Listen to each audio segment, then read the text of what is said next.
What's up, guys? Doug Polk here, and welcome back for another episode of the Doug Polk Podcast.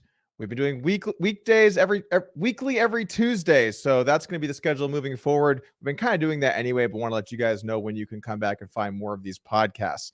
Next week, we have a special one coming up. We're going to be joined by Charlie Lee. It's been a couple of years since we talked to Charlie Lee, the infamous founder of Litecoin. He'll be hopping on, plenty to talk about in the crypto streets. Looking forward to that. Today, we are joined by beloved commentator and poker player Nick Schulman joins the podcast. We're going to talk about all kinds of subjects today, including a lot of the questions that you guys had for Nick. We're going to be doing that in just a moment. But before we do, today's podcast is brought to you by CoinFLEX. CoinFLEX is a cryptocurrency derivatives exchange, and it is the home of crypto yield for people to both trade and earn crypto.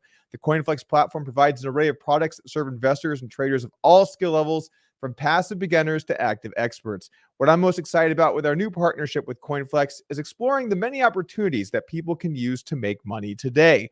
Whether it's trading, automated market making, or simply holding flexUSD, there are so many ways to explore earning money now.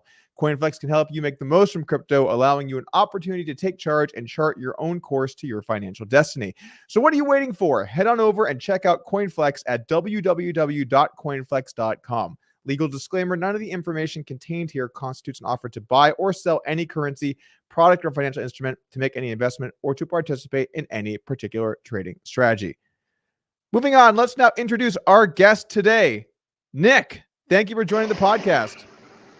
Thanks for having me, buddy. Should be a fun one today, especially because we have an internet outage situation going on at Nick's house, and so we are on mobile.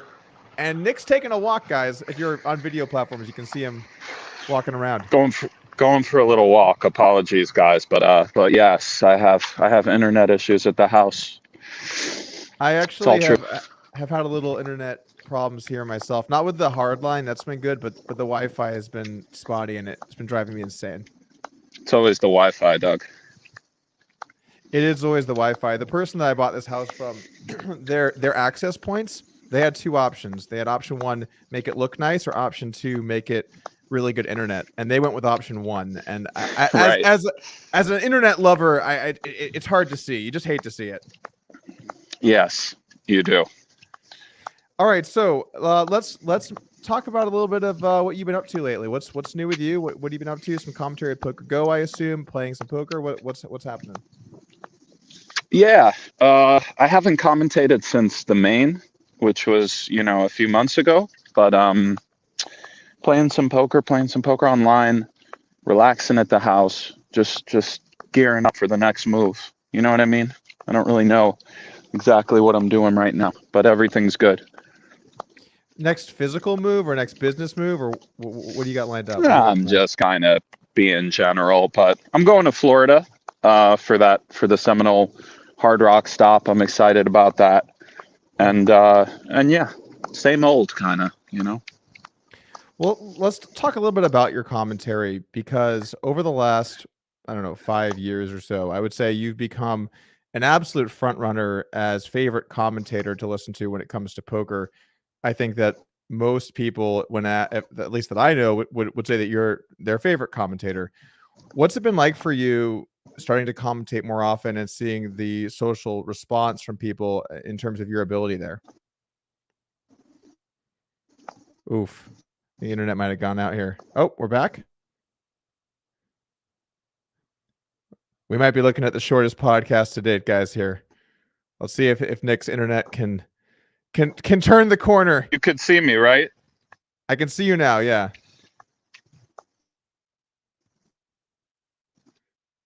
Oof. Commentate is a word, I think. YT Sparty. Can you see me, buddy? I can see an image of you. Might be back. Sec. How about now? Yep. Seems like it's a little bit better. Certain areas. And you can hear me, right? Better. Yeah, I can hear you now. Yeah. Before it was gone. Oh, cool. Well, let me hover around here.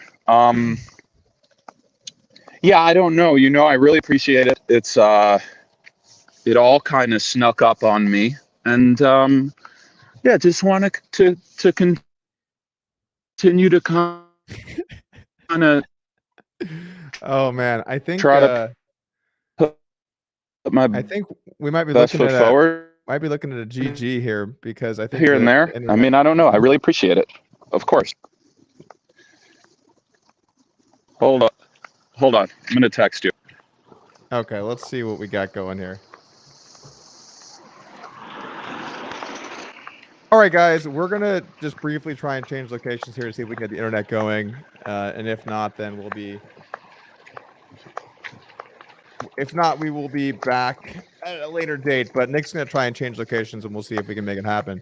I want to say thanks to everyone in the chat for tuning in. By the way, on the audio platforms, we're gonna cut this out, hopefully. But I want to say thanks to everyone for tuning in today in the chat. Let me know if you have any questions for me about what I've been up to, or for Nick. In fact, if you have questions for Nick, head over to Twitter. I recently tweeted and asked what questions and topics you would like to hear about. A lot of good stuff to talk about in terms of poker, playing, commentating, maybe some crypto stuff. All good. I also want to talk a little bit today about some pool questions. I recently, well, we'll save that for later. Slander Alexander, what's up, Doug? What's up, guys? Sorry about the delay here, everybody, but internet stuff happens, man. We've all been there. Actually, oh, Nick's back. Oh, or he's gone. Actually, I have a funny internet story I'll tell to kill some time here. So 10-ish years ago or so, I was playing in an online heads-up tournament. It was a 25K, and I drew Lucky Chewy in round 1. And the match starts, and he's sitting out. And he messages me, and he says he's in Iceland, and his internet has gone out. So I just sat out, and I waited for him, and it took him an hour to get internet. It was like 2 a.m. in the morning. He was frantically driving around Iceland trying to find a place to have internet, and we eventually played our heads-up match. Okay. Can you hear me right now? I can hear you, yeah. Okay, hang on. Sure, no sweat.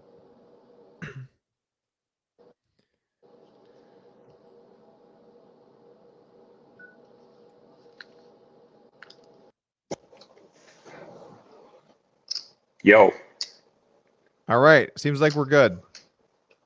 We're back. Okay. Sorry about that, obviously. No worries. No, I mean, dude, we've all suffered the bad internet problem, so it's of course no worries whatsoever. But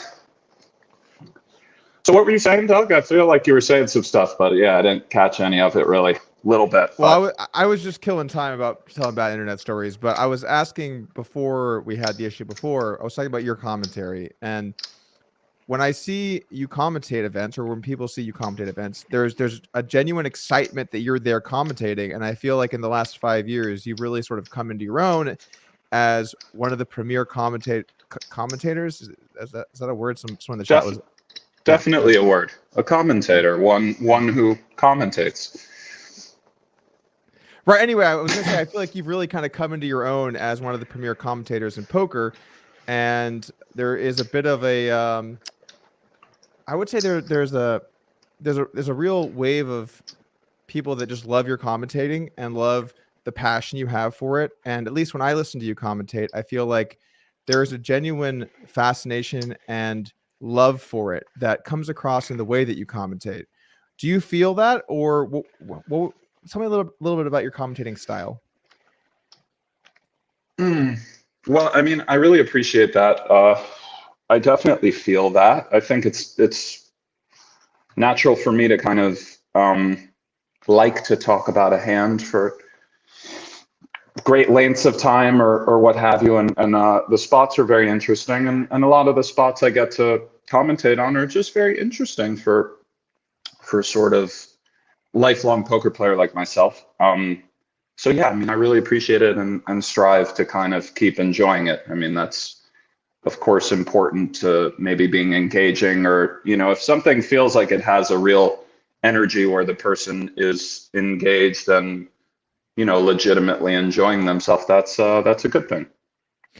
Do you feel at all like you're becoming somewhat jaded in regards to poker strategy? Because I can tell you how I feel when I look at poker is I've kind of gone the other way where I've sort of lost the real passion for how hands are going to be played or what people are doing, because now we have such good solutions for poker and for the way hands are played. So for example, 10 years ago, if I saw someone play a hand, very fitting, we're getting some chip shuffling involved right now. But 10 years ago, these are, yeah, I'll tell you a story in a second. those are Bellagio, right? Those are Bellagio chips. Yeah. Yeah. But Anyways, I was going to say that I feel like 10 years ago, there was a lot more fascination and excitement and wonder about what's correct here. Should I be using this big overbet? Should I be calling with these hands? And nowadays, we have really honed in so specifically on a lot of the solutions to poker that I feel like a lot of that mystery is gone. And you can still talk about the live element and the read element and all of those kinds of things. But I guess I was never that interested in those types of things to begin with. So for me, when I play, it's more an exercise in just critical thinking and as it applies to solvers and solutions. And I feel like a lot of that love that I still get from your commentary, at least for me, is lost. Do you feel jaded at all by the rise of solvers and solutions in poker? No, it's a hard one. Okay. I mean, right. it's a hard one. I know what you mean. For me, it was a big breakthrough when I was like, I'm just bad at poker. In the grand scheme of things, it helps kind of to just maybe it keeps the wonder there, because yeah, sure. I mean, all these solutions are available, but I certainly haven't retained them all. And then even the minutia beyond that. If you think you have an idea, then maybe there's, you could use different ranges, et cetera, et cetera. And then you have stories like Adamo and other guys who just keep dominating anyway. So obviously they have their own ideas. And I still think the human players sort of executing the ideas are kind of interesting. But yeah, I mean, I just try to take it sort of one hand at a time, and I still enjoy the ideas. And then, like if a sizing is right in a spot or something, then there's why, what makes it better, which is also interesting and stuff. But I know what you mean. Of course, the game had maybe more sort of wonder pre-computers. You could certainly say the same for a game like chess, where the players after the game would sit around all night long and analyze just with a board, and maybe have a little so it's, yeah, it does kind of suck in a way, but it's also very interesting to learn, how would the highest form of intelligence that we have sort of today approach the spot, and then how are humans trying to merge with these ideas somewhat. It's still a very human game, more so than most other games. So yeah, I guess that's sort of kind of how I feel about it, maybe. There is still the practical application element to it, which is there can be a beautifully complex strategy that's way closer to optimal, but if you can't do it, it really doesn't matter. So I think a lot of the human input in strategies today is more how far am I willing to go, right? Am I willing to split on the flop? Am I willing to split on the turn? Am I only going to split rivers? Where am I going to start to split my ranges up into multiple sizes? And then how well can I pull off that strategy? And I think that's really where we're seeing the most difference in player strategies, is not what's correct anymore, obviously. And I guess I'm more referring to play at the pinnacle. I'm not talking about just sort of a random tournament or a mid high stakes cash game live or whatever. But at the highest level of the game, you're seeing players, their take on it really is how close to perfect can I play the strategy I want to employ, and thus how many bet sizes can I use and stuff. And so there is definitely some interest there when you start to get into multiple sizes and what you're able to do. With your own poker playing, what kind of approach do you take? Do you take a more solver based approach to learning the game and improving, or are you a little more on the live read side, or where would you say you are in terms of your game?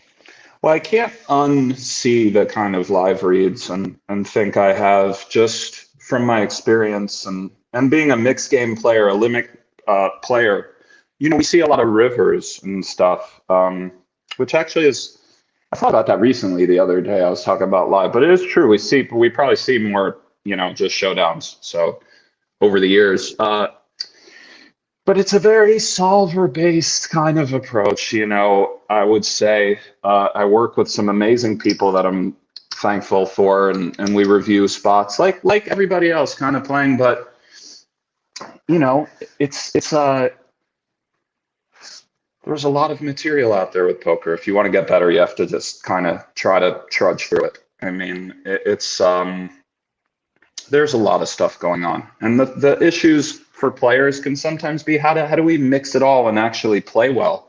Because if you're too, I mean, you know this yourself, your game can suffer sometimes if you're you're very analytical, and you've always probably built a strategy from day one. I would guess you sort of built your strategy and tried to execute it, right?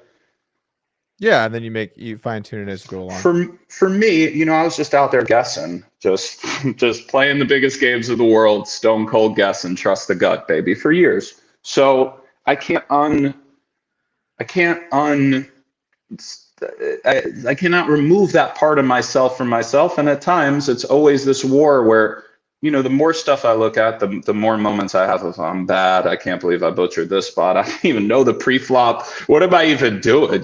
It's like a basic pre-flop spot. I still don't know it after however long. Looking at it too, just forget. Just look at it, forget. Look at it, forget. So it's like you have to combine everything, I guess. And the goal is when you've done enough stuff, looked at enough stuff, then you sort of have feel again, if that makes sense. And then real ideas can emerge at times, but it's just a process, man, you know? There's a blend to knowing when to just try and play optimal and when you can get out of line because your opponent's out of line or they don't understand some things or maybe they missed out on something. When you talked about you've seen so many more rivers, I think that's actually kind of an interesting point I wanted to talk about. So what you're saying there is you've seen the way people respond to a lot more rivers because you've played all these different games. Where were you taking that?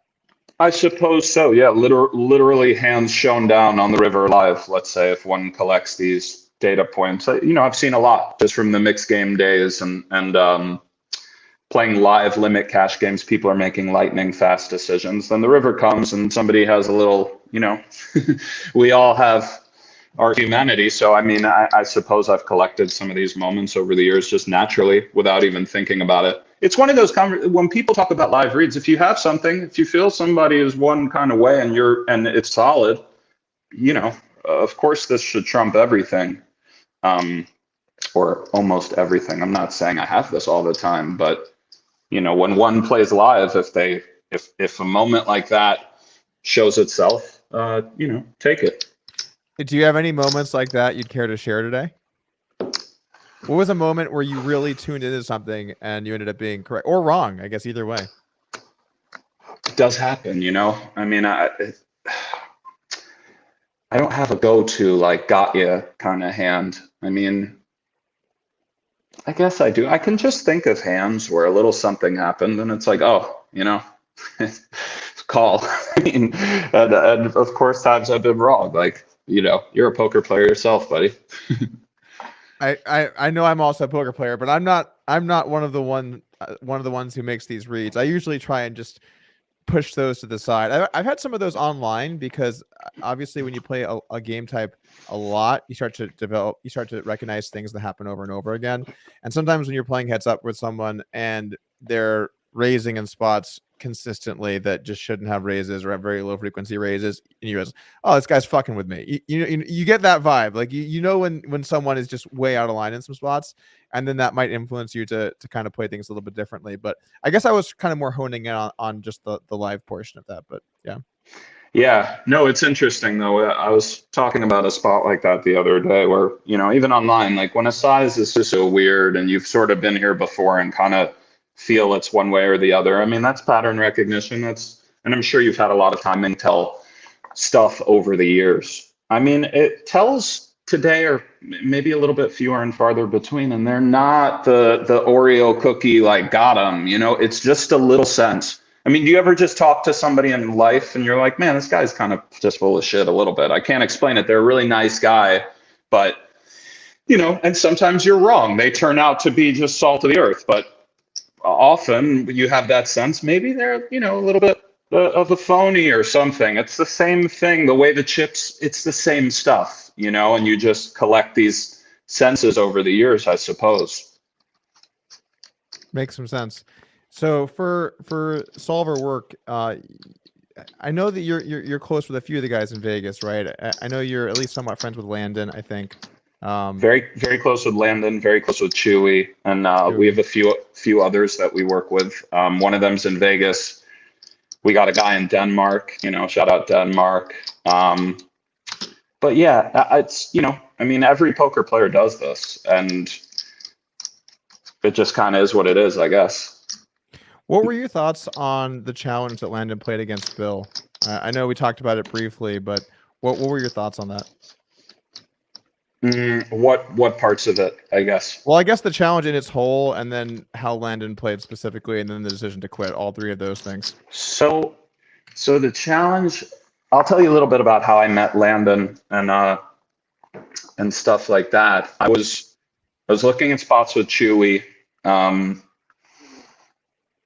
or and just overall friends with Chewy. Love Chewy. This is Great maybe 18 months ago, or I don't know, something like that. Really, the heart of the pandemic. I mean, I guess it's still marching on, but this was when it was early and stuff like that. And I really wanted to work on no limit cash online. I wanted to kind of just play and work on that. And I got the itch to play 2-card. It's my favorite of the poker games, even though I'm sort of a mixed game player. I don't know, what that even means, but I enjoy 2-card the most. Anyway, Chewy had met Landon, and I watched Landon play cash, and I just, he's great. I mean, he is. And I wanted some ranges. I wanted some lessons. I wanted him to help me. I just wanted to get better. And we became friends and became close. But I mean, Landon's kind of a maniac. I mean, he's everywhere, in a good way. But so he made this game just sort of on his own, sliding into Perkins DMs or in the comments or whatever, and kind of made this game. And we were doing some things together financially, but we weren't posting millions of dollars and laying, lots of BBs per 100. But we just sort of marched forward with the match because we had people who would invest and bet, which is a pretty free marketplace kind of situation. The game is made. Me and Chewy said we'll put up what we put up. As far as how he played, I mean, he's raw as a heads-up player. I think that's clear. But I think he plays a lot better than the sort of results through the 5,000 hands. You have more experience playing with Bill, so a big part of the pullout, we had some outside people kind of do some data analysis, and one of the ideas was that Bill just is better than you would want him to be for this spot, and improving some leaks and stuff. So on the one hand, it might have been a very, very kind of classy pull up. It's hard to pull up, but if you really can't fade it, you should. As a gambler, it is what it is. Landon took it really like a man, I thought. I mean, he didn't bitch and moan about it. And yeah, he was a little sad for a week, but then he's just right back kind of grinding. And what are you going to do? I mean, it is what it is. You take a loss like that young, it could be good for you. But I also kind of just think he would have beat him. It's weird, but I don't know. I always wonder, but it is what it is. I feel like he would have stacked him a few times and gotten under his skin, and just, how long match goes. I thought he would have beat him for a few million. I really do, but maybe he wouldn't have. And props to Bill. Bill got himself to a very capable, it's not easy. So, I mean, that's how that all went down. But I think it's interesting that the decision to pull out after 5K hands, because even though Bill had certainly improved at heads up over the last, year or whatever, 6 months, however long he'd been training, and I had played Bill a lot over that time period. I mean, I played both of them a little bit, but I played a lot versus Bill. So he had obviously gotten a lot better. But yeah, 5K hands, basically anything can happen in 5K hands. It's not a very significant sample.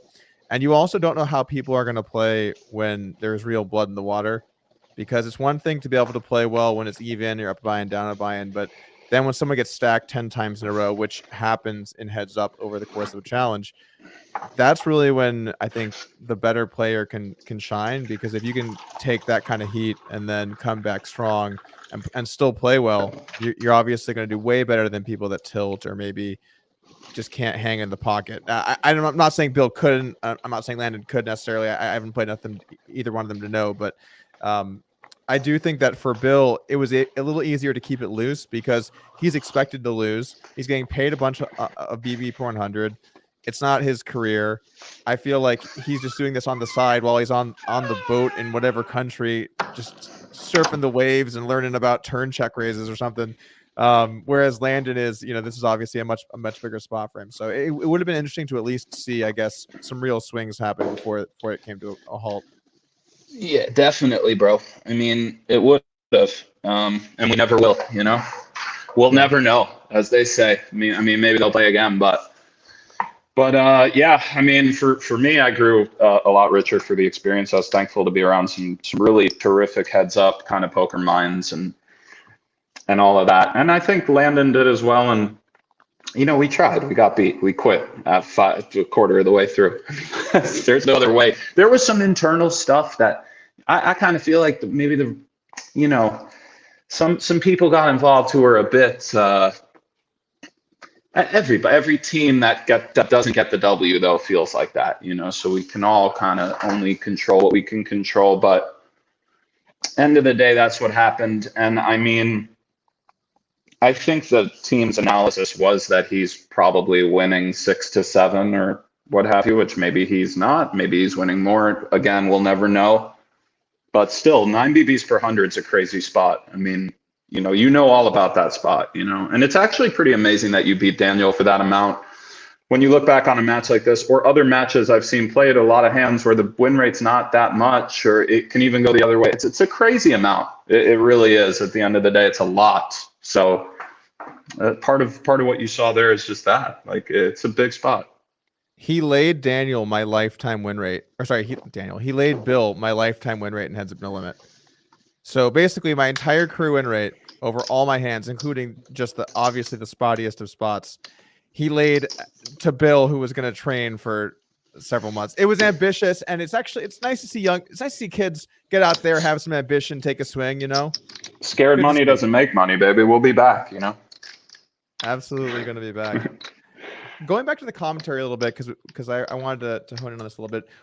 Do you enjoy commentating? Who would you say is your favorite partner to commentate with? I think you're normally paired with Ali. Obviously, people like him as well.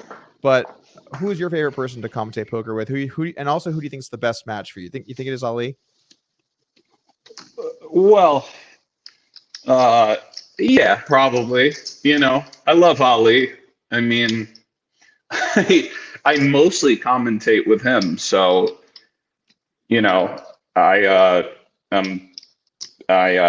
wow. Of course I love Ali. I love Jamie. I think she's brilliant, and I've only worked with her a little bit, but I just love her kind of style and everything. Outside of that, I worked with a few people just kind of once. I'm a big fan of Sam Grafton in general. I've actually never spoken to him, but I think he's just fantastic. Like, very knowledgeable, got the dry kind of British wit going on. Like, he's awesome. A lot of people really, but Ali and I have a nice thing going because he's kind of the consummate, the professional broadcaster, and I'm the sort of whatever I am, the player kind of analyst. So that's a classic broadcasting kind of duo situation. You have the play-by-play and the color. So I like that. And Ali really is a pro. Like, a lot of you guys don't really realize because he's such a, he's so crazy, but he's got real experience in commentating and broadcasting and stuff like that. And it shows, he's rock solid back there. And a lot of spots that add to the production when you're not missing the little ins and outs of even just the stuff you're switching from one table to another, and enters the equation or something. And he makes it look seamless. It's not that easy. But yeah. As listeners to this podcast know, it's not that easy to read the ads, and people might mess them up. It can happen. You never really know when it's going to happen. I also think you and Ali have a cool vibe where you can kind of fuck around with each other, or you can insult him a little bit, and it Yeah. has a kind of fun vibe when you guys do that. Yeah, he can take it, which is really cool. He's got very, very thick skin, kind of. I mean, he gets set off, but then can sort of take it. So it's like a little bit of both. And I guess I'm the same kind of, like I have thick skin, but I don't kind of. And I legitimately, from time to time, get like out of body experience irritable, where like I'm just a mess. And that's just sort of a part of my personality, I guess, that I'm working on or whatever. So some of it is genuine, and it kind of has to be that way because they're long streams, and I don't think it's the commentator's job to have a meltdown on air or bring their own, but I'm thankful that Ali can handle my mood swings here and there. Yeah. It's good to have someone that balances you out like that. Mhm. Ali's an interesting dude. I've not talked with him that much, but this one day I tweeted about credit card point rakeback programs, and he just texts me right. He's like, hey, let's have a call. And then we just had like a 90-minute, just full theory craft, get deep in the weeds, how all the credit card rakeback works and which programs partner with where. And this is how you get the best. That's your man for that. And if you need a flight, that's your man. Hit up Ali Najad. Seriously. If you ever need he's the man with that stuff. I think I'm top 1% on credit card rakeback, and I was just getting owned. I didn't even know some of the acronyms he's using, some of the things he's talking about. It was incredible. He knew the full game. No, he'll hit me with it sometimes for like 20 minutes before I'm like, buddy, I believe you. But he's really in there. Yeah, for sure. He'll hit you up with the unsolicited. He'll just start letting you know about the airline program. Yeah. Yes. Nice. To be fair, it's free money, and I get unreasonably tilted when I use the wrong card for something, and I realize I could have gotten more rakeback somewhere else. This one day, I accidentally charged the wrong thing, and I realized that it was a different card, and I was just so tilted because I should have known. And then I went in and I calculated out the difference, and it was $1. I was tilting my face off over $1, but it was a free dollar. Yeah, we're really the opposite. I mean, I'm the cliche, I guess, but I'm the worst. Like, I don't even have the airline accounts or I overpay for everything. It's really bad. I don't know why. Sucker. I actually kind of wish I could be a little more like that, because then I wouldn't get unreasonably upset over just dumb shit. But I get unreasonably upset about like I'm broke again. So it's better to do it your way. You know what I mean? I don't know if that's unreasonable. What happened? Where'd my money go? Like, what happened? Yeah. But I hear you. Yeah, a little balance is good. That's the key, Doug. That's the key to life, my friend. A little balance. Key to everything. Balance. Oh, by the way, you had a poker chip story you were going to tell, and then we talked about something else. Those chips these are $1 chips from the Bellagio. I was in day 4, probably day 3 of the 10K main event in December, but quite deep. And I ordered a coffee, and I only had 100 on me. I asked the waitress if I could get change. She said sure, and she brought me 35. I don't have them all because they've fallen, but $35 of it was in $1 Bellagio chips. I didn't want to be a dick, but I was like, is this really my change? Could I get reds at least or something? But I've had them on the desk. Well, apparently we're shuffling. We're doing chip tricks. We got it all. That's right. I have $1 chips. I have $18 here, though. Mm-hmm. Yeah. The value. Got the value. I'm going to tell a little story here for the audience. So the other day, I recently bought a pool table, and it took a million years. Thank you. It took a million years to get to my house because COVID, I guess. And it finally got there, and I was playing with my wife, and we realized we're terrible. And so we said, okay, we need to learn some tips here. Let's see how the pros do it. And so we just pull up YouTube. We click on the first video of whatever I searched, and we start listening in for some commentary. And then I'm listening to the voices, and I said to Caitlin, I think that's Nick Schulman. And she goes, no, it's not. And I said, I think it is. And she goes, no, it's not. And I said, I think it is. And so I messaged, I'm like, hey, is this you? Sure enough, I didn't realize you were also in the pool commentary streets. Let's go, dude. I've only done 2 things. I've done the US Open last year, and before that, I did the Moscone Cup a little bit. Yeah, the pool commentary streets, baby. How'd you end up in those streets? Matchroom Sports contacted me about it. They're amazing, by the way. They're doing a lot of things for pool. I don't know exactly I got the call because it's poker commentary and I used to play pool professionally. So it did kind of make sense. And yeah, it was cool when I got the call. It was kind of surreal for me. I grew up really watching pool. When I was 13, 14, 15, the sport I would watch on TV. I mean, I watched everything, but pool was the thing I would watch the most, honestly. Pool videos. We had the VHS tapes and stuff like that. So yeah, I was thankful to get the call, and it's a lot of fun. How did you end up playing pool professionally? How long did you play? Can you give us the story there? I feel like when someone says that they were a professional pool player, there's a real story behind that. Yeah, I wandered into a pool room in New York City when I was 11, and this particular pool room that I went to happened to house many of the best players in the States or the world. Really, it was kind of a hotbed. And I don't know, man, I just got the bug bad and really became enamored with everything, the play of the game, the history of it, the culture of it. I fell in love with it. And then I started working with a few of those guys who kind of took me under their wing. I mean, these are really like world-class guys. So, you progress quickly. And by the time I was 13, 14, I was, good. And 15, 16, I was really good for that age.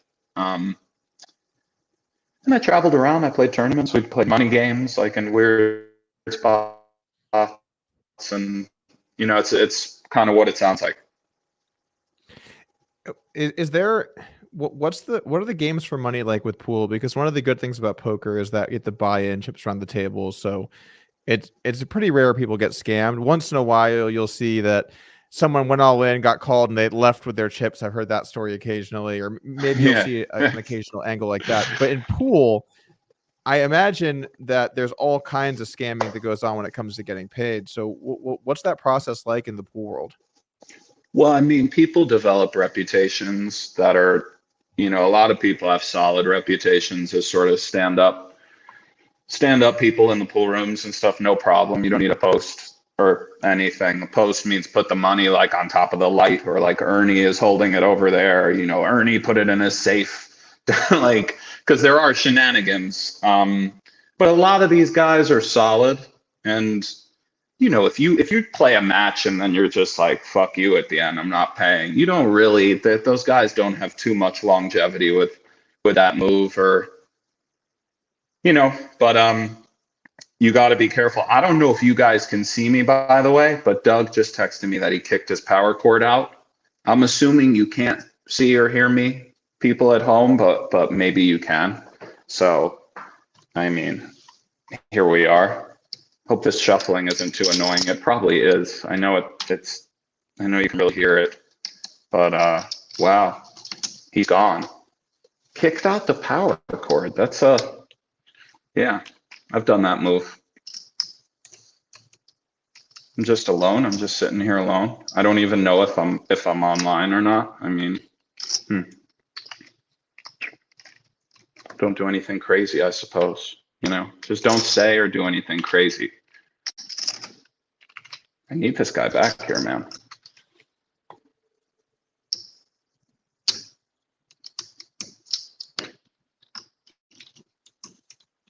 Oh, he says he's returning shortly. Okay. I can't even see questions or anything, comments, nothing. So I got nothing, guys.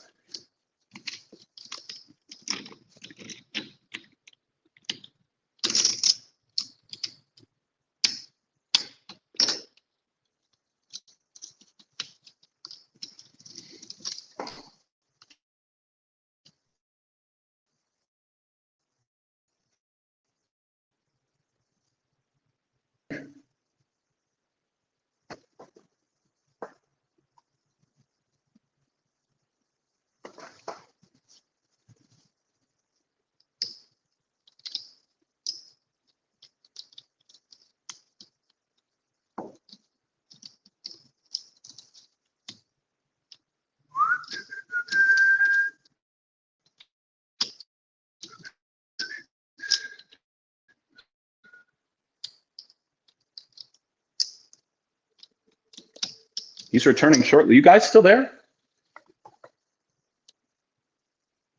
Am I still here?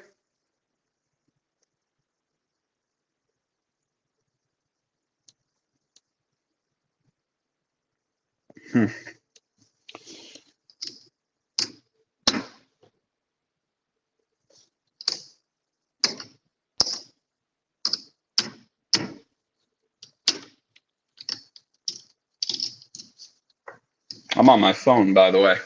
I do have a computer here. I don't know if you guys can see this, but I got my like monitor and stuff, but my internet's all fucked up. So I'm just on the phone.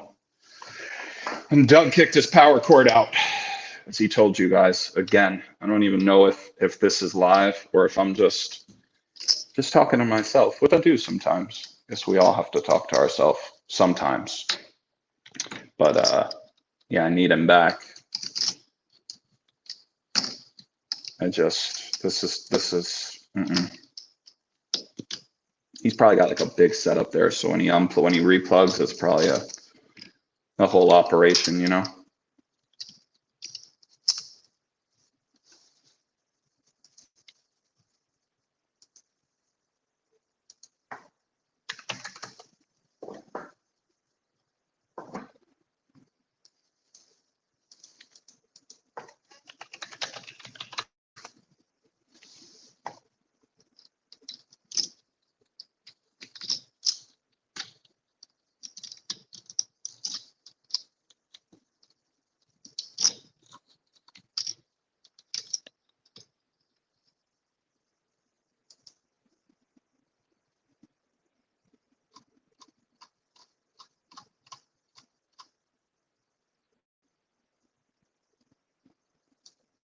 We are on. Is this on? Is this thing on, Doug? Can't hear you, bro.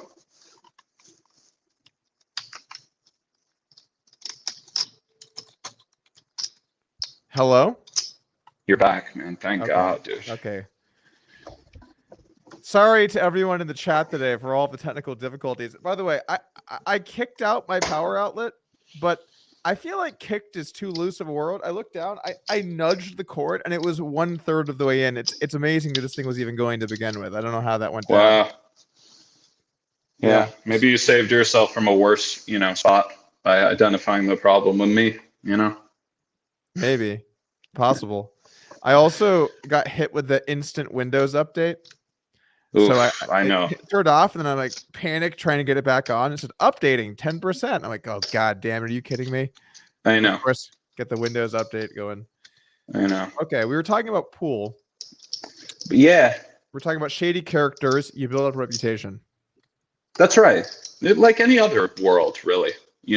I think, every little community has like some scumbags doing stuff and some shady kind of people. It's not just the pool rooms or the poker rooms. It's everywhere. Doctors, lawyers, they're all scumbags. Yeah. So you gotta protect yourself at all times out there, though. But there's really solid people in the pool room as well. And then there's some spots you have to be careful about. I think the gambling world brings in more scumbags than the doctor realm. I guess I don't know too many doctors, so maybe I'd have to I don't know if that's true, dude. But it might be. I understand, and probably statistically that's true. But I mean, doctor is very specific. But there's a lot of little communities. It's close, Lawyers for sure. I'm with you. Lawyers or just finance people. I mean, what are they doing? It's the same shit, kind of. Well, I mean, yeah, finance people makes more sense, I guess. Well, the reason I think gambling though gets more scumbags is it's way easier to hustle someone out of $100 at the pool hall than it is to hustle someone out of 100 million at some big hedge fund. There are certain bars that you have to be able to get over in order to get to that latter one. Whereas at the pool hall, you show up, you probably get a couple people before you're gone. You might be right, Doug. Living my life in Las Vegas has taught me that scumbags are drawn to gambling and drugs. I suppose there's some truth to that. The weak-willed. You know what, by the way, so I lived in Vegas for 12 years or something, and I had a lot of great times in Vegas, but it was definitely time to leave and check out something new. But what is nice about Las Vegas is the day-to-day living is just so easy. You wake up whenever, Yeah, you can get whatever whenever, you do your thing, no one cares. That's life. absolutely. Absolutely true. It's a nice town, it's a cool little town for me. I'm happy here. I like it, but I know what you mean about needing to get out of here sometimes or permanently. I mean, you have to do what makes sense for you. You're from New York, right? I think. I'm from New York, yeah. Okay. What part of New York are you from? From the city, from Manhattan, Brooklyn, kind of stuff. Yeah. Do you like New York? Yeah, I love New York, but I wouldn't want to live there anymore. But yeah, of course. I mean, I love it and have some fond memories of my time there and stuff like that. I like to go visit, but I don't know. I got really used to having a yard. I can't imagine not having a yard, to be honest. It really comes down to that. I know you can kind of have that in New York, but it's tricky. And yeah, I like this kind of lifestyle.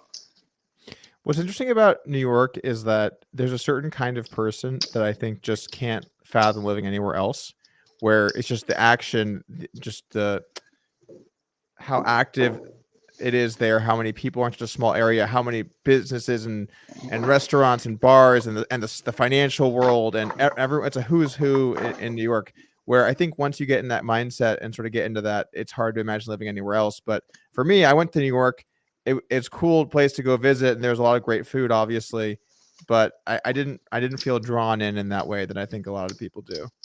I know what you mean, and that's also a cultural, like, New Yorker thing where it's like, this is the best place in the world. We're the best. Living anywhere else is crazy. And it's like, yeah, there's other places you could live. I was in Vegas, and a car in front of me had the license plate New York for life, Nevada. And I said, Right.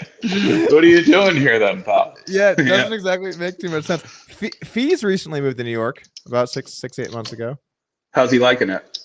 He loved it. And then the winter came and he said, I don't know how he was complaining to me actually before this podcast. He's like, I don't know how people fucking do this. Like, it's unbearable. You can't even go outside. Yeah, it's freezing, dude.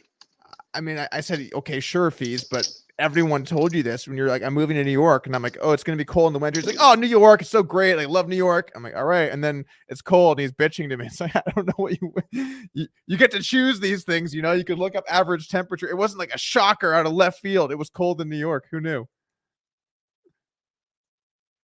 Did Nick go out or did I go out? Guys, at this point, is it me? Is someone in the chat say something so I know if it's me or Nick? Okay, it's Nick, I think. We're just doing great things on the podcast today, guys. Just absolute 5-star. Right. The internet's back, I think. Maybe. All right. Well, I'm back. All right, Nick's back. Okay. Okay. Talking about the weather in New York just broke the internet. It did. Today is just one of those days where you just know it's all going to be fucked. It's just Wi-Fi and power, internet, whatevs, just all fucked. Technical difficulties. I mean, the game is the game. Game's the game. Anyway, going back to talking about Vegas, though, Vegas gets a bad rap, I think, from a lot of people, and I can understand some of the complaints, but day-to-day living, it is quite nice. I was just ready for sure, man. People love to put cities with such general kind of, you can have whatever kind of life you want in almost any city, kind of. It really is true. There's a little bit of home is where the heart is, and there's always, you want to go to the strip, go to the strip. You want to go off strip, there's a lot of shit to do also. A lot of cities have their own kind of magic. Very, very true. All right, we're gonna do a quick ad break here, and then we're gonna jump into all of your guys' questions that you had for Nick, that I tweeted, and we're gonna do things a little differently for the ad break today.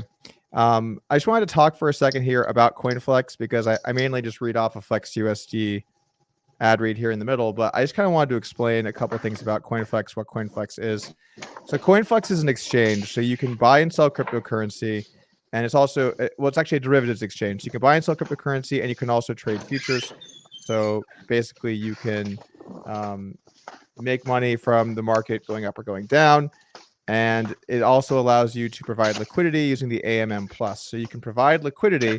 And one thing that's cool about this is you can provide liquidity by using their repo markets, allowing you to maintain your native asset that you want while entering into these positions. So essentially, you can use CoinFLEX to LP your money in a way that allows you to earn the fees that people make by trading derivatives using your funds. Okay, so that's like the baseline here idea there. There are a couple other things at play. I talk a lot about flexUSD. FlexUSD offers 10 to 20% a year returns. It's minted and USDC is held underneath it. So basically, you take USDC, you can deposit it, mint FlexUSD, and FlexUSD will pay you 10 to 20% a year. And I see a lot of comments when I talk about this, people talking about FlexUSD. Where does the 10 to 20% come from? First off, that's per year. I see people get confused and think it's per day. So we're talking about 10 to 20% per year. And the way that money is made is when people use those repo markets that I talked about earlier, they take that fee from the repo markets, and rather than taking it as profit for the company, they give it to, or at least a percentage of it to you, the user. So your returns are from the repo market on the exchange. And that's how you're able to make 10 to 20%. And it is fully collateralized by USDC. So basically, your only real deep risk there is USDC or yields dropping because there are not repo markets being used, but there's a lot of volume on the site, so that shouldn't be an issue. There is also a token, which is called Flex. Obviously, that's way more speculative and do your own research, all that kind of thing. But I think that I'm actually not even going to say what my personal thoughts are on the long-term value of Flex, but I love what the guys are doing at CoinFLEX. It's a great team of people. They got some ex-poker players. They got a lot of crypto OGs. And I think that CoinFLEX is doing a lot of great stuff. We're going to see them do more and more in the future. Hopefully going to be available in the US sometime soon. But I just kind of wanted to give a more baseline non-ad read version of this ad so that you guys can understand a little bit more about CoinFLEX. And if you want to learn more, you can head over to coinflex.com. All right. Back to Nick. CoinFLEX, Doug. CoinFLEX. That's right. All right. There we go. All right. Okay. Let's get in some questions from the fans. Did you ever have an aha moment in poker? Moment where something really clicked? Well, yes. I mean, many of these over the years, I suppose, they're usually the byproduct of just kind of venturing out, perhaps on poker sort of related stuff, then maybe a little break. Maybe you're a little burnt out, take a break, and then you kind of come back and stuff. I do feel stuff happens there sometimes. And also just accepting that there's so much I don't know and all that. I think we all have those moments. That stuff is really good too. You can look at mistakes maybe you've been making forever. Some of it's mindset. You need to just look at everything objectively and so on. But yeah, one kind of moment like that, I know I have a relationship with the feeling, but maybe not the thought, if that makes sense. For sure. When you do something your entire career without thinking about it, and then you see some material that says it's wrong, those moments are the real aha moments. Oh shit, I've been fucking that up the entire time. Yeah, wow. Like, what am I? Who am I? Yeah. Those are tough. Like, some of the small bets out of position and really big bets in position, I think, in some spots were situations I didn't think about before. And then you realize, oh yeah, like let me give you an example for me. When I first saw blocker bets being used on the river out of position, when I first saw that, I was like, what is he, a fish? And then, right. And then you realize, oh, those are actually good. Oh, okay. Yeah. A lot of those. Yeah. Yeah. A lot of those. Yeah. Emily Frazier asks, how has your love for 9-ball pool developed? Hello, Emily. It's always been there, honestly. You know, it has always been there. But 9-ball's really gone in waves. People forget 9-ball was, you know, a huge deal in the country, kind of on and off I love the game. It's a beautiful game. You know, you got to break and run the balls in order. I mean, what more could you want? What's more popular, eight or 9 ball? Probably 8 ball is more widely played, but I think 9 ball is the most popular of the pool variants to watch. When I was watching some 9 ball, I thought that there would be more people trying to combo the 9 ball in, but it seems like that's a lot more rare than just trying to run the table. It is much more rare and often more difficult at that level. For beginner players, they're not really going to run the rack, so you might as well sort of give the 9 ball a whirl, so to speak. But for pros, sometimes they're like 20% to make the combo, but 95% to run the rack or something crazy like that. So it's usually just the percentage play to just try to run out.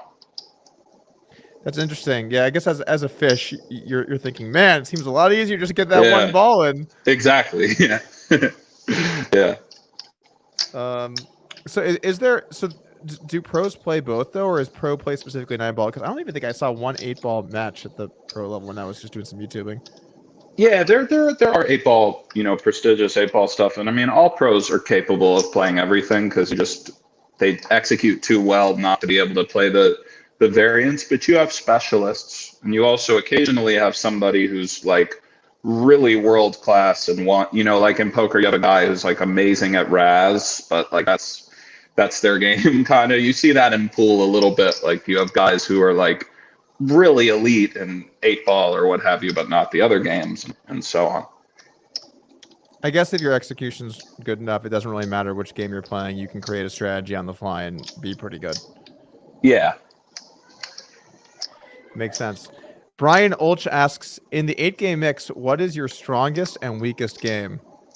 And of course, Nick's going to answer this totally honestly because no one that he plays against would ever listen to this podcast. So he can answer with no threat of that whatsoever. No, it's no problem. I mean, it's maybe stud high. Played a lot of stud, Brian. And I've always just kind of feel like I sort of take to the game. And my weakest game in the 8-game mix is PLO. I'd say PLO for sure. I've always been just overwhelmed by the game and very mediocre, highly mediocre. It is kind of overwhelming how many combinations there are and cards to think about and the effects of things. It's kind of overwhelming. That's a great word for it. Yeah, it is. Great game though, but a lot of the high stakes games, they play that capped, right? Yes. Almost always. I mean, some caps, vary. There are some very deep caps and then kind of shallow ones. But yeah, usually if there's limit in the mix as well, you play the big bets with a cap. The cap makes the game very different. In Texas, people love bomb pots, and they're typically played uncapped. So you'll be playing 2-5 or 5-10, and then all of a sudden, everyone throw $25 in the middle, and then there's 250 in there, and there's 2 flops. Yeah. Someone's potting it, and all of a sudden, you're playing a game that's 5 times as big as the game that you were just playing 2 seconds ago. That's right. Uncapped. Yeah. It's insane. Yeah. You have to just be an animal. I want to complain about 8-game for a moment. There are too many stud variants, and I get that when it started to come up, stud was much more popular. But it's 2022 now. I think we can safely, dare I say, remove one stud variant from the lineup. Well, I mean, you raise some points. It's also like, how are people even supposed to get better at stud nowadays? It's not a very widely spread game, so on and so forth. Bobby's room.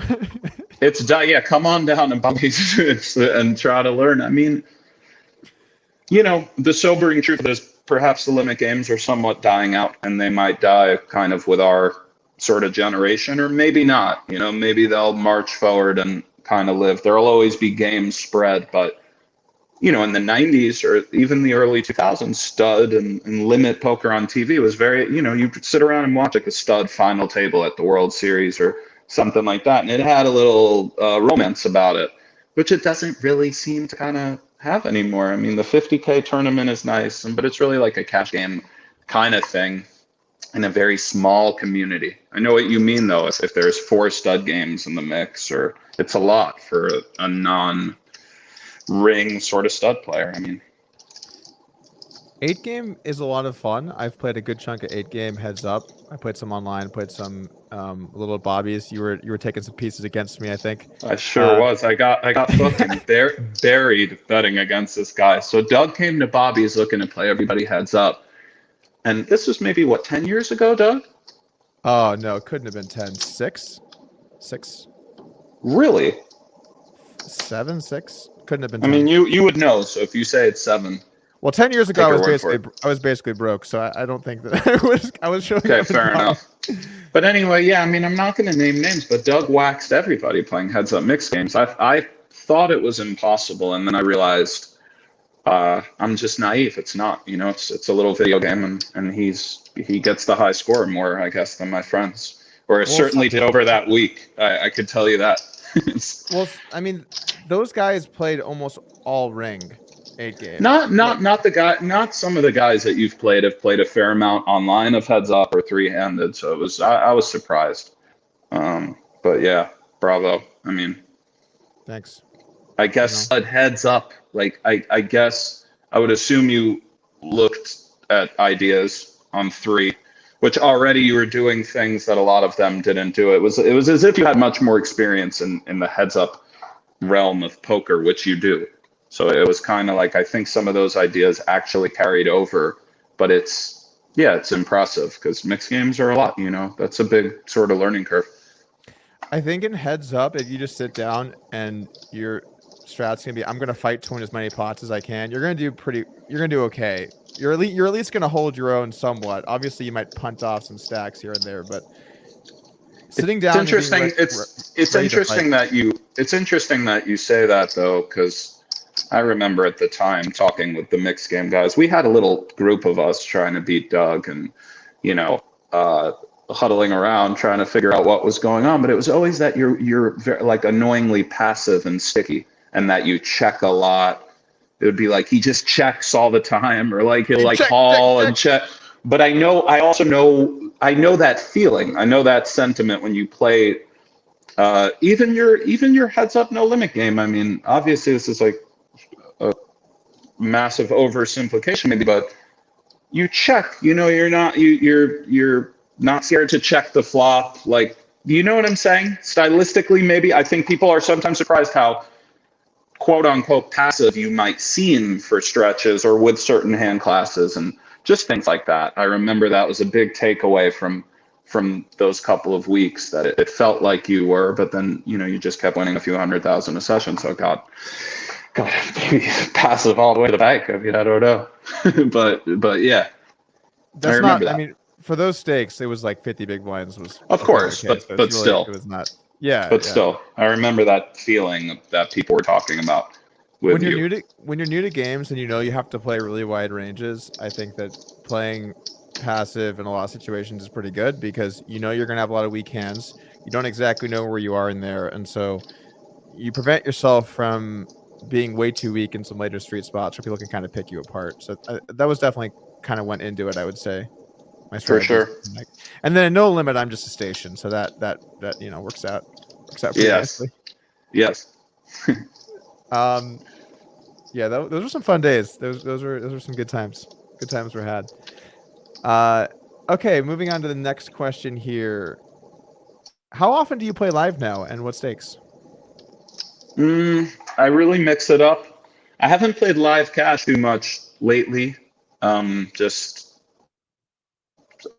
I don't know, but I really go in and out. It's a hard question to answer. Sometimes I'll play quite a bit. Other times I won't. I know that kind of. So it's a tough one to answer. Fair enough. This is a question that Aaron Clark asked. I'd like to hear both of your views on what is the most unethical thing in poker that is generally accepted as ethical by the general population. What is the most you want to start, Doug? Why don't you start? Because I don't know. Well, that's a weird one. That's accepted as ethical, kind of. kind of changes the question, I suppose, you know? Yeah, that is accepted as ethical. Makes it kind of weird because there's a lot of things that we very much view as unethical. Yeah. You know, the thing is, it's like you got a lot of these little scoundrels running around online using all sorts of shit up the wazoo, right? And it's like, I'm not going to sit here and tell people what to do or how to earn or, you know, feed their family or whatever. But it's like, you know, it does kind of suck, I guess, for players that don't. So, I mean, RTA issues online, it's an issue, you know? And then you see some of these guys live, they fucking stink, dude. They don't even, they're not. And then some of them are the best, unfortunately, because they just study every spot while they play all day long. Imagine you're some 19-year-old kid from fucking, you know, some crazy part of Russia or something, and you're just trying to eat and you're like super smart. It's a weird one. It's kind of a weird one. I wish the sites would step up a little more, you know, and make it a little more clear what you can't do. And if you get caught, we take all your money right on the spot. You know, I think that would create a fearful player pool. You know, every once in a while somebody gets outed, but it's never anything that crazy. And like, I'm not the out people type or whatever. And like, you know, I don't know. I mean, life is what it is, but I'd love to see that stuff eliminated from online, and then live, or at the very least kind of considered something you can't do. If you cheat in a chess game online, by the way, you're like barred for life, you know, account closed, like it's over, and it's for free. But it's so disgusting to do it in chess. It's like, you just don't do it. So chess.com banning 1200s for like looking at the engine, you know, and in poker, it's like you could kind of pull it off for a while, or I don't know. So that shit is a little annoying. And then like live, I guess the excessive swapping in certain spots where you know what's going on, but what can you do? I mean, you can't really pry into people's personal lives, and there's no system in place. And I think it's very difficult to even implement one, but it's got to be a bit of an issue, you know, certainly in some of these bigger spots. And those are great. Those are great answers. And at least for the last one, it can get really difficult, especially when, let's say that, you know, a few people are in the same crew and they end up 2 or 3 handed with 4 people. Sorry, let's say 2 or 3 of them, and there's 3, 4, 5 people left. Well, you know, these guys have pieces of each other. It's totally possible they upped it when they ran deep. It's totally possible that one's backing the other. There are all these situations that could be at play where they are really incentivized to collude against you. And some of these things are, when you look for collusion evidence, it's hard to find smoking gun stuff. Like, I think that one of the examples that was the best was when Foxen and Bicknell were deep, and they were 3-handed versus Burns, and they had aces and jacks, and they didn't get it in pre-flop for 50 blinds or whatever. When you have moments like that, it's pretty smoking gun. This is obviously their soft playing, but then most of the time, it's not that clear cut, and it's going to be difficult to actually know what's going on and if it's happening at all, and you kind of assume that it is. I got homies from the East Coast. Like, if we run deep in a tournament together, we're soft playing. Like, it's just gonna happen. Like, no, but I know there are issues. All jokes aside, they're issues, but they're very, very hard to enforce. You know, and I don't know if you have any ideas, you know, by all means. I mean, they're tough to enforce. And as far as the more subtle kind of subversive colluding or soft playing that you're not really going to catch, you know, just an open here and there where you know you're folding into the jam or whatever it is, protect yourself at all times out there, you know, and just try your best. But it's hard enough to get your share of EV as is.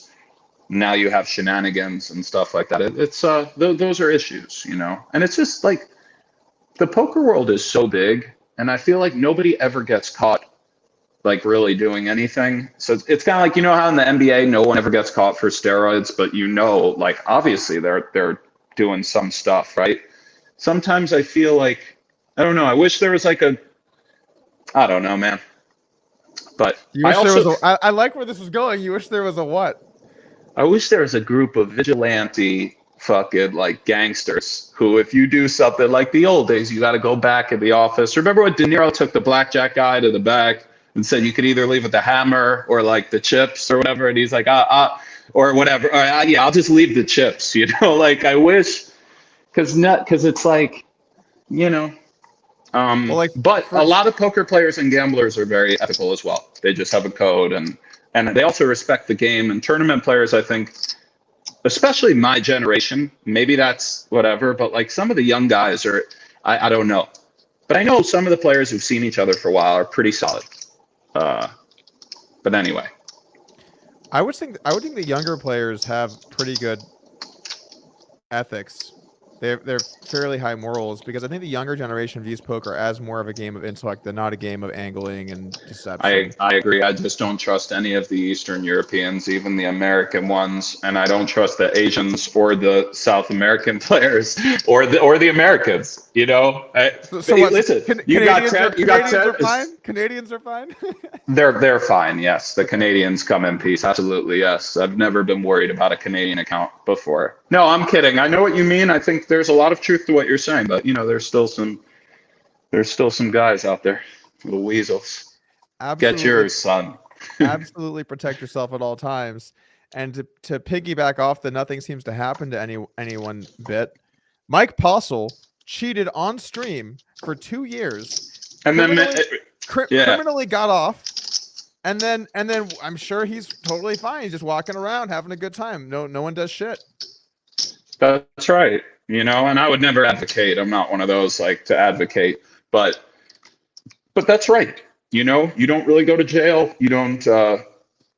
So it's just one of those things, and I'd love to see that maybe change a bit culturally, because that's really the greatest threat to poker, is just honest play or lack thereof. I also think that people need to be more direct with outing people that are scammers. That has been a huge issue for a very long time. And I know everyone wants to protect themselves, because if you out them, then the incentive for the person to pay you drops. But the reality is that when we allow people to not pay and not out them, then they can just do it to more people. And how many times have we seen that? Someone just starts rolling everyone because no one wants to say anything. I suppose there's some truth to that. Yeah. I would have a very hard time outing people. I just feel like I haven't always done the right thing, or you know, I don't want to, but yeah, I also know what you're saying. So yeah, it's tough because sometimes it's gray. I think if it's a gray area, it's fine not to out someone. But I think if it's very clear cut they stole from you, I think you kind of have to say something. I'm not to victim blame the people that didn't do that. But well, I got a big tweet that I got to draft up if that's the case. I'm taking everybody down. I'm taking everybody. Oh yeah, you guys know who you are, and yeah, it's coming. Not that many, man. I'm all right. Most of them are just broke. It's all good. Is that all good? Well, I mean, you know what I mean. Yeah. I mean, I've had a few people steal from me along the way, and most of those stories ended up in NVG. One of them was a truly insane story where a guy that was essentially an affiliate for me on a lot of the Asian sites. This is 6, 7, 8, 9 years ago now, and he got drunk and he blasted off my roll and all of my horse's rolls. So it was several $100,000 at a point where my net worth was $1 million. It was like a massive hit for me. And over 10 years, he paid me back, and he sent his final payment in a month or two ago. Oh, that's great. Yeah, it's insane.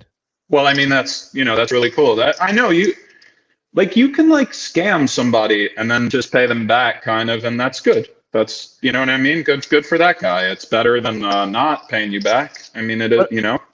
I think for that guy though, he got wasted and he lost all the money. I knew the guys he lost it to. It wasn't some hit job. He lost it to the Germans. Like I hit up I knew the guys he lost it to. Yeah. So that's a different category too. Getting wasted.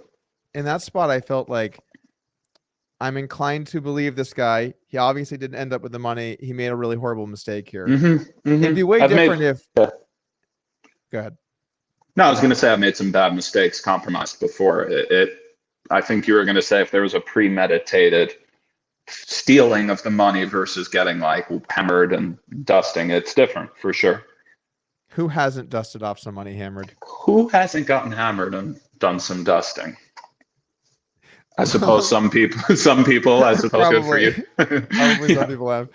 Let me put it like this. If you ever see me at a blackjack table, both drinking has happened and dusting has happened at that time. Luckily, that's never happened too many times.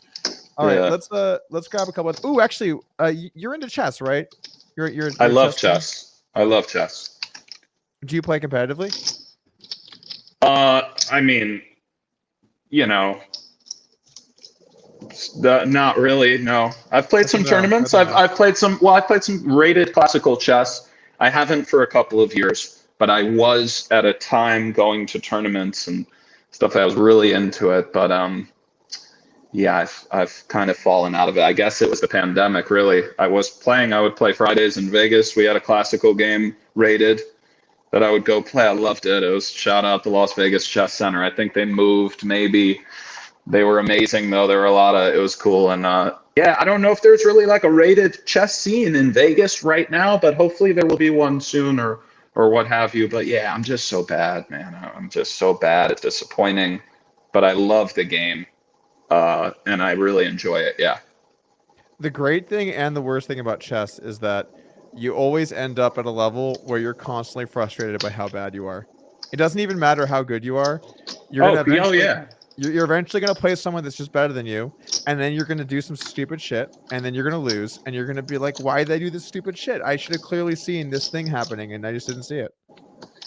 Yes, an incredibly deep game, and it's tough not to start as a kid with chess. It's amazing watching those kids play. I love it. I think about this sometimes with poker because, culturally, I just think chess is so cool, really. Like the way the top tournaments, they all get dressed up, but it's not contrived. It's legit serious business. The games are saved from, you can look at Paul Morphy games or from the 1800s or the early 1900s. You look at these great games, and it's a beautiful thing, really, that they're cataloged and players of the day give and like it would be so cool if parts of poker at least were like that, because poker is such a broad community with gambling. But really the main thing is that poker does not appeal to kids, or it's not a good outlet for kids.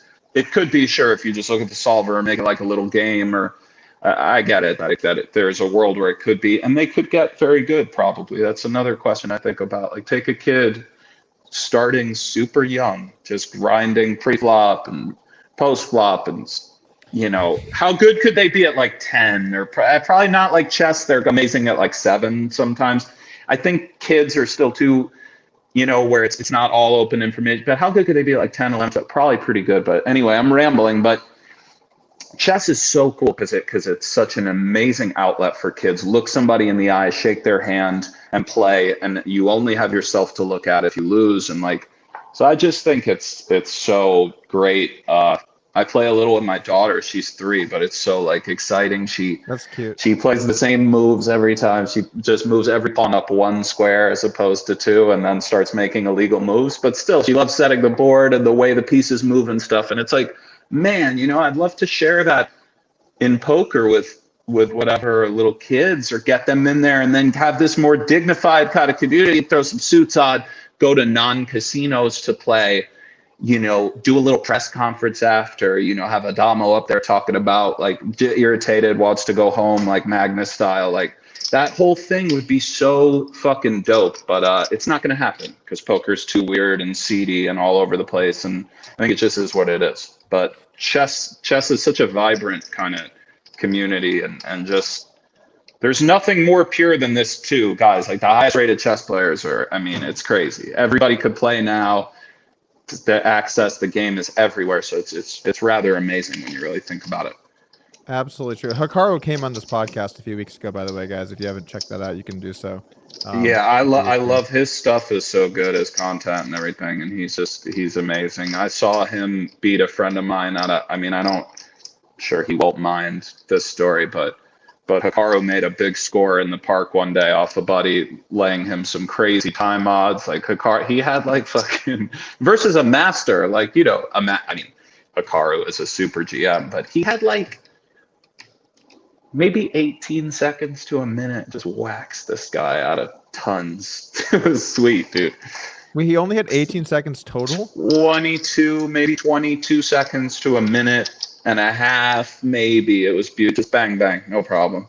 You know, boom. Wow. Yeah. Any increment or just Nah, dude, no increment. Just got right in there. Crazy. That has crazy. to be kind of hectic playing on that little time. The man is just, you know, when it comes to those time controls, he's one of the best ever. I mean, absolutely true. He was saying that they need to add some faster game types to the championship, and I said, "Oh, I'm sure you think that." yeah. That was a good one. Okay, let's just go through a couple more questions here that people. Oh, actually, one more thing I want to say on the chess front. While it's definitely great for the game as a spectator to see people at the highest level perform, I do think that the longevity of being able to play the game, poker is a much nicer spot because people are not going to play for money in chess. Really, maybe there's the occasional prop bet or Dur thinks he can beat a computer or whatever goes down, but realistically, there's not going to be. He can sometimes. If Dur is looking to play the computer, by the way, be careful, because he's a little slippery little. I don't know, but you know my point. Of course, yeah, that's very true. I suppose opportunity is very scarce in chess, but you know, it's still an amazing game and sport. But yeah, you can always find little. I know you had Blazarian on recently talking about we're all idiots, and you know, not we're all idiots, but I mean, like, the goal of poker is to win the most, and he kind of got that done. It's like, yeah, you know, sure, there's no argument, like, if you go win tens of millions of dollars, that was a successful endeavor. But again, this sport is so all over the place, there's no clear path even, so that's all true, of course, you know. You guys are actually on kind of ends of the extreme where he is. Well, and I wouldn't say that you're purely about idealism and playing the game at its highest level, but I feel like you really appreciate playing the game well and what it is like at the higher level. And I feel like he is solely, it's about making money, whatever it takes to get there. And I think that I'm a little closer to where you are in terms of appreciating the game for what it is. Well, I've always been truly enamored by greatness, like the real deal, the best in the world type stuff. You know, sometimes they're very eccentric people or ruthless people, or, you know, but whatever the case may be, if you've really walked that road, and so that's always interested me. But if it weren't for commentating and stuff like that, I'm not this, like, I don't know where the course where I would have ended up, because I really am kind of a gambler trying to earn, and you know what I mean. I want to take my my craft seriously, but I'm not this, like, deep intellectual sort of, like. But I fell in love with it and grew to really appreciate it. But I was just kind of going through the motions for a long time, if that makes sense. It's just what I always did. I didn't give it thought like that. And as you touched on a while ago, the idea of who stands where in poker was much more mysterious back in the day, and it had some real je ne sais quoi. Now it still does, but it's different. But yeah, and like Dan has some points too. Poker players aren't incentivized to say we're great or we're really trying to be great, or a little bit. Guy like you really was very successful doing training content and stuff, so your reputation is important in that regard. You also beat everybody you played and are one of the best players ever, so it's justified. But we don't get sponsors, you know, like Jason Kuhn should be out there. Well, he's a bad example, I guess, GG, whatever, but like these guys could have, like, wear like a Reebok sweatsuit, get paid, but it doesn't work that way because of it's just not that kind of sport right now. But so it's like my whole thing was always to try to seem like I'm not that good, or I'm more hustly. So I know what he's saying. It's like, why should I parade around saying that I'm looking at the solver and that I'm doing this? And what do I have to gain really from that? It's good to be honest and have, conversations, but it's just kind of like, you know what I'm saying? Because I don't. Yeah, for sure. So maybe, Dude, maybe. all those years of trying to get to the top of Heads Up, obviously that's quite public. My first sponsor was CoinFLEX. You know what I'm saying? You know what I'm saying? You know what I'm saying? So all that's those what years, I'm saying. it was, oh, cool story. You're really good at this. How about you don't play in any game ever? How about you never get a seat anywhere, and you're actually frowned upon, and you're a wizard? Like, it's your fault that you're fucking great, that you've retained the way the spots work. That's you're like a bad guy now. I mean, it's like it's weird, and I love it culturally in other sports. You hear a boxer, what have you been up to? Just just working, baby. Just or like in combat or other sports, that hard work. It's like that's like a celebration. It's like a lifestyle. Hard work and dedication, but in poker, it's almost like just like whenever somebody starts with that, you don't want to, because it's like, it's just different. So it's like, but yeah, just do it, I guess. Don't, yeah, I don't know. Well, it's like we're all playing this facade. Like we're going to pretend that the whole point of poker isn't to win. And winning means that someone else loses. And so we're just gonna dance around that endlessly. And then the moment someone seems good, we just try and make sure they can't play because someone has to lose, and I don't want it to be me. Or we critique their personalities. Like you got to be a weirdo to be top 20 or 30 in a game like tournament poker. There's some non-weirdos out there, and I love weirdos, but you do. So it's like, what are we going to do a personality contest now? Or this guy is like frowned upon because you get to decide who you like or don't like, but it's like, you have to appreciate the eccentricities and appreciate the beauty and what we're really fucking dealing with. People that it's like, how many spots they've looked at, dude, for how many years? It's like, so anyway, but I get frowning upon that community or that not being what poker. Sure, maybe there's truth to that too. So I don't know. There are a lot of weirdos at the top of any game, I think. Yeah, it's great. Not alone like that, but oh boy, are they weird. Poker's not alone, but a shining example of. I would say I'm a kind of weird guy, and then I look at some lineups when I'm in any crew with a lot of good poker players, and I'm like, damn, I am by far the most normal person in this lineup. Yeah, well, yeah, I don't know about by far, but yeah, I'm kidding. Yeah. I know. In the right lineups, it's definitely be by far. In other news, I'm going to be joining Jungle Man on his podcast later this week. You guys should definitely stop by and check that one out.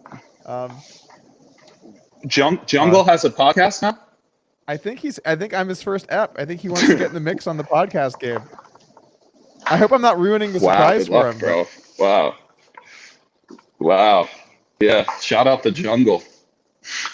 I'm excited to see what the first episode's going to be like. I can only imagine. And then the Wi-Fi takes a tumble.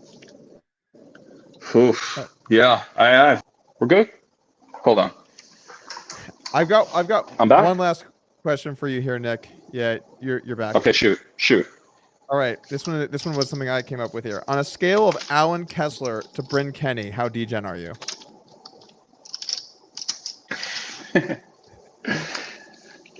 So Bryn Kenny's the most degen, I guess? How many guys in the tournament or poker world are more degen than him that are actual mainstays?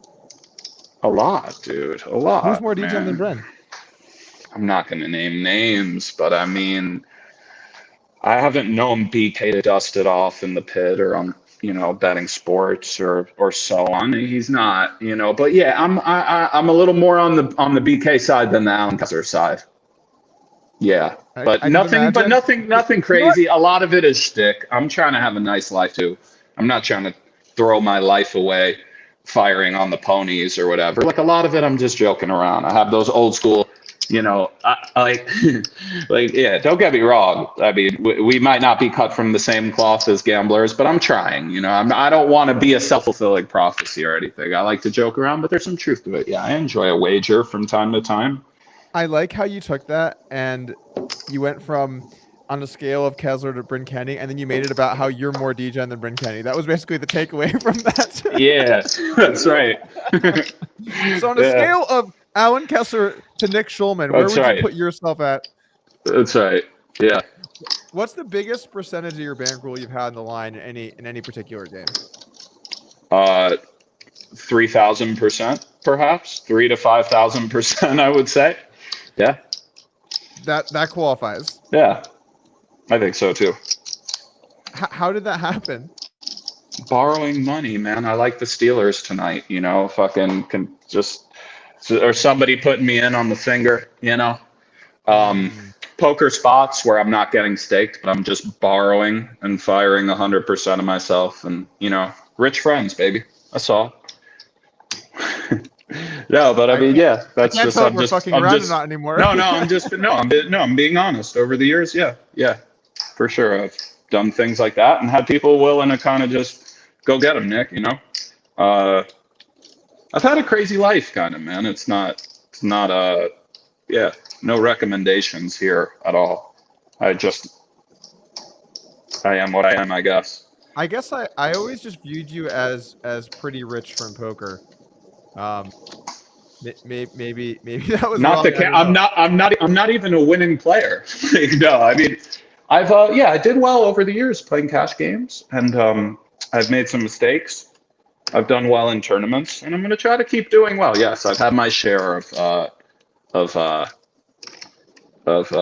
ROI or chips come my way, but I've made a lot of mistakes throughout the years, and also had some bad patches, just both as a player and just as a gambler. And but yeah, I think I've won a little more than I've lost, and I'm going to try to continue that trend, hopefully, in the coming years. Try to accrue some real wealth for myself. Fuck it, I deserve it now. You know, I had some issues where I'm, but I feel great now for years. I want my slice of the pie, Doug. I'll do anything, buddy. I'm ready. Time to get your slice of the pie. But it's grindstone time. Yeah, that's might not right. want to tell anyone you're a winning player, though. That might unravel. I thought with commentary I'd get in all these games. By the way, like I'm like the, you know, but it was the opposite. It sucked. But anyway, what am I going to complain? I mean, I'm going to sit here and fucking complain. I'm all right. Thank you, bro. I've heard people complain about things that are less important. I suppose. Not much less important, though, but yeah. I do think that it's kind of messed up how normalized it's become to just not let poker players into games if they're good. But well, that's especially in public venues. That's a whole other conversation. That's one that I used to really feel strongly about, the sanctity of the poker room. How could you guys do private games? It's so tacky. Or we're playing with the Rex. That's such a cringy term to me. Like, just have some fucking class a little bit, you know. But it is what it is. Like, I wouldn't want to play with me either if I was, you know.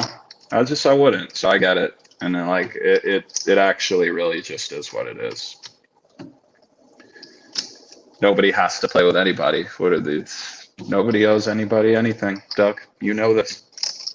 Yeah, and now as a poker club owner, I'm starting to think that maybe some of these practices make a lot of sense.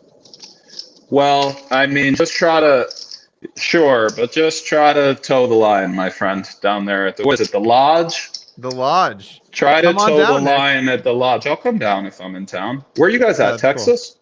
Yeah, we're in Austin. The room's in Round Rock. It's a little bit north of Austin, but yeah. I love Austin, by the way. I'm due for a trip there, so maybe I'll come through. Yeah, that'd be sweet. Be good to catch up. Yeah, man. Thank you for coming on the pod today. Well, of course. Thanks for having me, bro. And let's talk soon. Yeah. Sounds good. Anything you want to promote before we call it a day? No, I got no plugs, buddy. Nothing. Okay. All good. And thank you guys for tuning in and putting up with our horrible technical difficulties that we had today. Yes. Apologies for that. It was on both sides. It was me and Nick. We did a great job of making this as unbearable for you as we possibly could. Yes. But we sat through it somehow, some way. Thank you guys for listening today, and I'll see you next week. Charlie Lee joins the podcast. See you then.